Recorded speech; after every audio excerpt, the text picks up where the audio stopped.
Hello, Cybersecurity Cohort 1. It's Joe Bailey here. I wanted to share with you a model that I created today and that we're going to use as the basis for a game in class on Saturday after the exam. So I'm here on the main website of our course. I should just point out I did add the Adobe Connect parts 1, 2, and 3 from last night, so you're welcome to take a look at them. There's something called the hacking in game. And I'll go ahead and download this. And I'll show you what it looks like. Okay, I already opened it since I had it on my computer, but I'll pull it up. Basically, the hacking game is going to be a chance for us to play simultaneously in the CISO role and the hacker role. So you could see that this model actually has 3 different games going on simultaneously. So the first time we play this, Cyber Terps will be the CISO defending against CSJ. In game 2, we've got CSJ in the cybersecurity role playing against RJL. And in game 3, we have RJL versus Cyber Terps. So both the CISO and the hacker can invest resources, and so you can think of these as dollars that they're investing round by round. And we'll go ahead and just assume that there's a constant per round, but we'll actually play this game the way we did last Saturday, round by round. There's a probability of hacking, and you can see from the formula that it's going to start at 50%, and for every dollar that the hacker invests, it's going to actually move that percentage up, and for every dollar that a CISO moves it the other direction. So in the case when the hacker and the CISO invest equally, we're still left with the 50% level.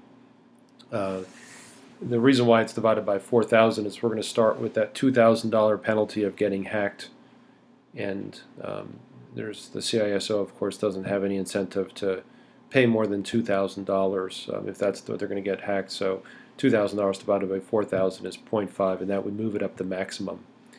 The hacker has no budget constraint. They can spend whatever they want. But as you could see from the formula, that even if they do with 100% confidence make sure that they can hack into the system, it's possible the benefit is not going to exceed $2,000 in the early rounds.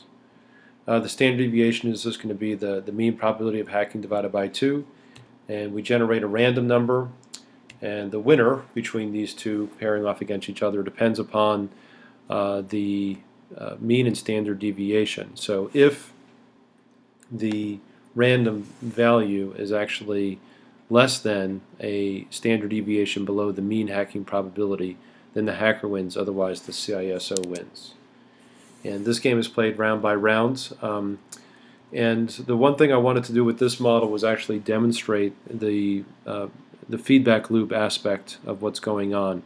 And the negative feedback loop that's built into here is the penalty, which starts at $2,000 and then actually escalates as there's been previous attacks. So the notion is that a hacker actually might leave something behind, or to go ahead and maybe increase the magnitude of the next breach of security. So in game 1, the way it's played right now, you could see that once the hacker gets in round 2, the penalty escalates to $4,000 for the next rounds. In the second game, you could see that the hacker gets in and it escalates to 4,000. Hacker gets in again, it goes to 6,000, and finally it's 8,000. So not surprisingly, if let's say in game 2 we have both the hacker and the CISO that are paying equal amounts, since the hacker got in 3 times and the CISO is successful twice, the hacker actually wins this game by quite a large margin.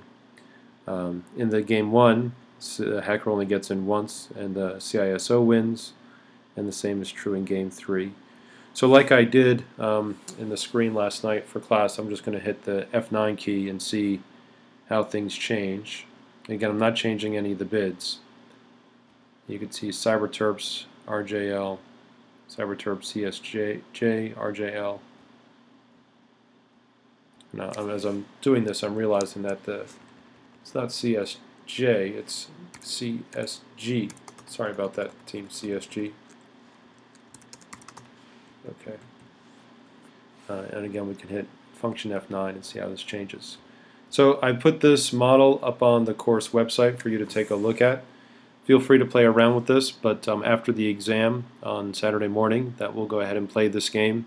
And it's going to be a little chaotic, not too chaotic, because we'll be playing round by round simultaneously, each team playing the hacker as well as the defender. And I'm doing that on purpose because I want you to go ahead and think about some of the incentives that you have in both roles.